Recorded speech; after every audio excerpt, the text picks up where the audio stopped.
Political माहौल है कि पुरानी बिल्डिंग से नई बिल्डिंग में जाएंगे?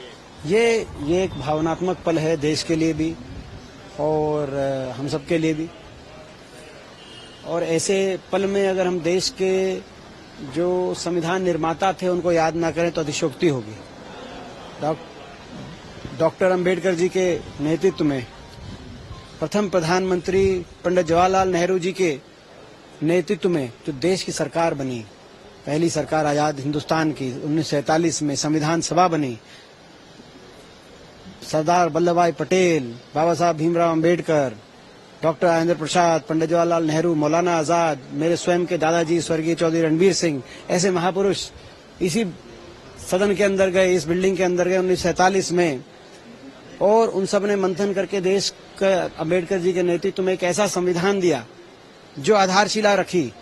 और वो जो प्रथम सरकार थी उसने भी एक ऐसी दृष्टि दी। नेहरू जी की जो सरकार थी, अति असाधारण उस सरकार के दृश्य थे। उस सरकार में एक तरफ मंत्रिमंडल में श्यामा प्रसाद मुखर्जी बैठते थे तो दूसरी तरफ बाबा साहब अम्बेडकर बैठते थे, जो दोनों अलग पार्टियों से थे। अलग अलग सारी देश की विपक्षी पार्टियां हो या कांग्रेस की पार्टी उस समय हो, सबके मिलजुल के ऐसा कैबिनेट बना।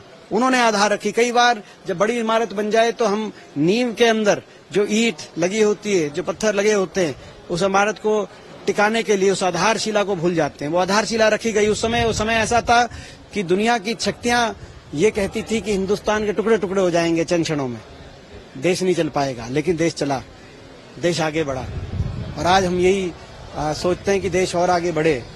यही हमारी जो है सबकी आज शुभकामनाएं देश के साथ। दीपेंद्र जी से मेरा ये सवाल भी है, आपसे जुड़ा हुआ सवाल है कि 3 पीढ़ियां आप इस जब ये पार्लियामेंट का स्वरूप बना और पार्लियामेंट बनी, आजादी मिली, तो आपके ग्रैंडफादर वो भी यहाँ थे, आप भी इसमें हैं, और आप तीसरी पीढ़ी भी आपकी जो यहाँ पर ये आपने जैसे कहा कि आज देश के लिए भी एक भावनात्मक पल है और स्वयं मेरे लिए भी भावनात्मक पल है। मैं अपने आप को अति सौभाग्यशाली मानता हूँ कि ये इस 75 साल के सफर में हमारे परिवार का भी एक सफर रहा। मेरे स्वर्गीय दादाजी अंग्रेजों की जेलों से रिहा करे जाने वाले आखिरी कैदी जो रिहा होते ही यहाँ पे आए और इस बिल्डिंग के अंदर संविधान सभा की शपथ ली और संविधान निर्माण में अपना योगदान करने का अवसर मिला। 1978 तक वो सदन के सदस्य रहे। उसके बाद मेरे पिताजी यहाँ सदस्य रहे। उसके बाद मुझे अब लगभग 20 वर्ष से यहाँ पे अवसर मिला।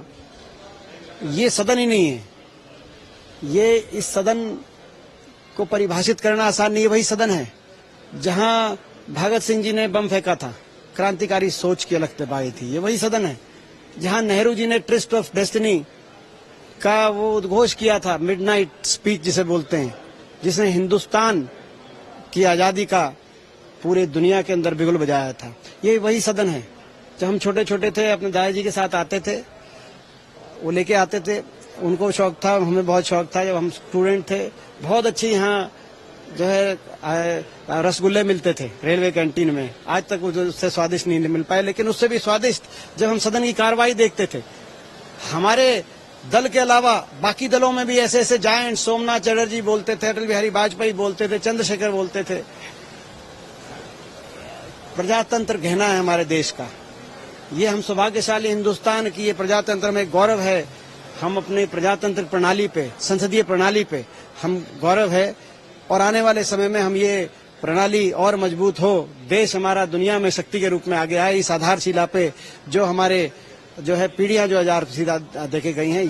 हमसे जुड़े रहने के लिए हमारे YouTube चैनल को सब्सक्राइब करें और नई वीडियो की नोटिफिकेशन के लिए बेल आइकॉन को दबाएं।